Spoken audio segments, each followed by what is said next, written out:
What's up, Miami Dolphins Nation? How you doing today? Today we're going to go in and talk about the second day of OTAs. A Storm Duck was the one that was chosen for the orange jersey. The orange jersey, as you guys know, means that he cannot be touched. We're going to also read some articles by Barry Jackson in regards to what he observed and what Mike McDaniel addressed in terms of Ramsey, Phillips, and Tyreek Hill. And I'll go ahead and put some clips in for you guys to see in the video of some of the stuff that happened during the second day of OTAs. It's been very quiet. Let me go ahead and read to you the first article by Barry Jackson, some observations he saw during the second day of OTAs. And then I'll read to you the article where he wrote about where Mike McDaniel got asked questions about Ramsey, Phillips, Daniels, and Tyreek Hill. And if you guys don't know, this was breaking news as of yesterday, May 29th. We came to find out, which I already posted a short on YouTube on the Finstock channel, that Jonnu wants to stay with Miami, but Jonnu asked for him a little raise, and Miami is now in conversation with Pittsburgh to try to trade Jonnu to the Pittsburgh Steelers because it seems like they don't want to give him the raise. And from what I've heard from other YouTubers, that we're going to play 21 personnel 11 personnel instead of 21 personnel. So let me go ahead and read to you the first article by Mr. Barry, the well-diversed Barry Jackson of the Miami Herald. News and notes, observations from the Dolphins Wednesday practice session. Who impressed? News and notes from Wednesday's Dolphins OTA session.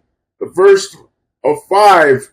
So we're going to have 5 practices that are going to be open to reporters over the next 15 days, ladies and gentlemen.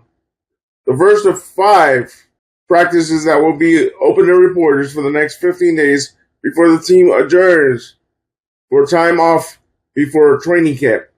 Cam Smith, the former second-round pick, was smoked by Jaylen Waddle on a 60-yard touchdown pass from Tua Tagovailoa, then grabbed his quad at the end of the play.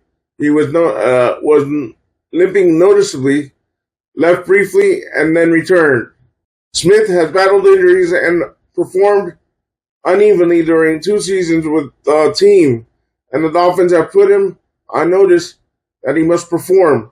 Miami has been counting on him to help fill the void at corner, whether it remains to be seen, and not he, like he wrote it. I thought I was reading it wrong, guys, but he wrote that.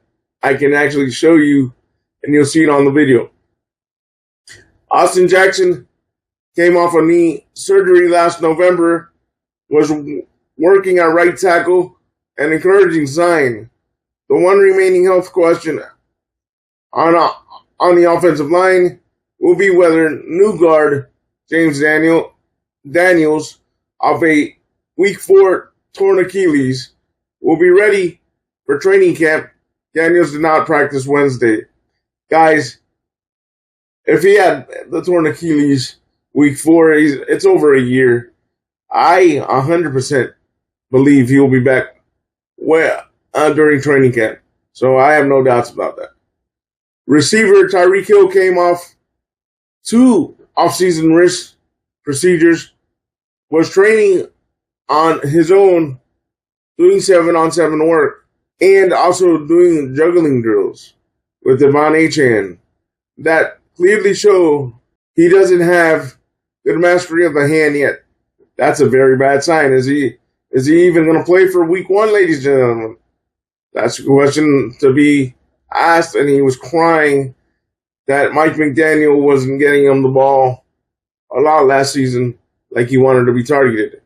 Hill, whose right wrist is heavily taped, will be ready for camp, according to his agent, Drew Rosenhaus, like he said on a TV segment on WSPN 7.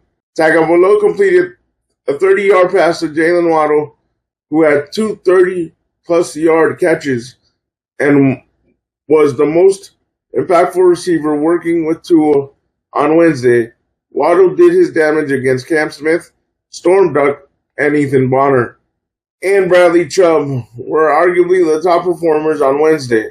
Chubb, who hasn't played in a game in 17 months, sacked new number 2 quarterback, sacked Wilson twice, including once while being blocked by Ryan Hayes. He's rounding into form after major knee injury. Second-year edge player Chop Robinson had a good day, including at least one sack. Duck, one of the several players competing for a bigger job after the release of Kendall Fuller and the inevitable forthcoming trade of Jalen Ramsey, wore the orange jersey given to the previous day's practice standout. I had already told you guys that, but that's part of his notes, so I had to read it. Edge player Jalen Phillips and cornerback Ethan Bonner wore the orange jersey on Tuesday. There will be some growing pains for rookie second-round pick Jonas Havaianaya. Matt Dickerson beat him for a sack. Tight end Tanner Connor, whose season ended prematurely last year due to injury, had a nice reception from Tua Tagovailoa in 7-on-7 drills. Isaiah Johnson was in coverage.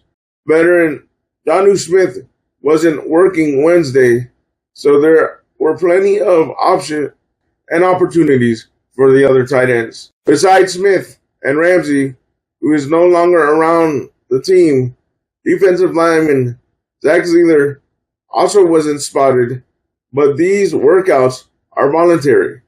Veteran running back Alexander Madison, signed as a free agent in March, had a nice run after the catch from Zach Wilson on an outlet pass that he could have ran for a touchdown if the play hadn't been stopped. Linebacker Willie Gay Jr. was victimized in coverage on that play. Wilson completed a pass to D. Eskridge, who made a nice one-handed catch with cornerback Ken Sheffield in coverage, but Wilson also threw two poor passes. Safety Elijah Campbell stripped running back Jalen Wright on a carry. Jalen Phillips, off last September's knee injury, didn't participate in teamwork, but had been involved in practice, Mike McDaniel said. Grayson Murphy, the former UCLA edge rusher, who missed his rookie season last year due to injury, had a nice pressure on number 4 quarterback Brett Gabbett, flushing him out of the pocket. All right, there you go on the first article from Barry Jackson. Now I'm going to read to you the second article and see what Mike McDaniel had to say. Dolphins coach Mike McDaniel on Wednesday said that edge players Jalen Phillips, Bradley Chubb, both coming off major knee surgeries, had been participating in parts of off-season practices, which escalated this week with on-the-field work. Right tackle Austin Jackson, coming off knee surgery midway through last season, also had been involved to an extent, the coach said. A new guard, James Daniels, who sustained a torn Achilles in Week 4 for Pittsburgh last season, isn't yet practicing. James is still working back. I like where he is in the process, McDaniel said. The expectation has been that Daniels will be ready for the start of the regular season. With Phillips and Chubb both are able to participate in most days, being concise and using the science of their recovery, McDaniel said. You will see them some days. There will be a day or two you will have to back off of that. Excited practice players of all time right now. Phillips coming off a torn ACL last September against Tennessee.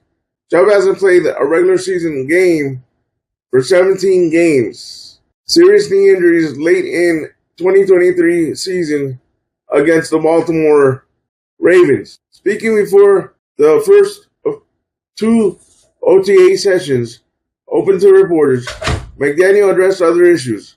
Receiver Tyreek Hill, recovering from second wrist procedure this offseason, has done a great job being proactive once he got the surgery done and making sure he can do much as he can with the team. All right, guys, there you see what Mike McDaniel had to say during his press conference on this past Wednesday. Leave me your thoughts down below. What do you guys think? And stay positive, stay on your grind, and go Dolphins. Peace.